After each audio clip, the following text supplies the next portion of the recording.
আসসালামু আলাইকুম। সো আমি এখন কিছু কথা বলবো, দয়া করে আমার কথাগুলো মন দিয়ে শুনবেন। আর আমি যে কথাগুলো বলবো, আমার এই কথাগুলো শুধুমাত্র তাদের জন্য যারা বর্তমানে অলি আল্লাহদের মাজার শরীফ পছন্দ করেন না।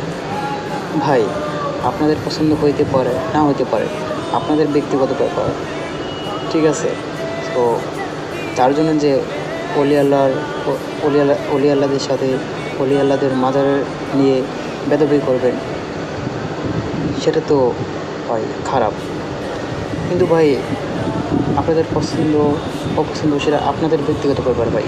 কিন্তু আমার একটাই রিকোয়েস্ট ভাই, আপনারা অলি আল্লাহদের সাথে বেদবি করবেন না, অলি আল্লাহদের মাজার নিয়ে বেদবি করবেন না, রিকোয়েস্ট। ভালো থাকবেন ভাই। আসসালামু আলাইকুম।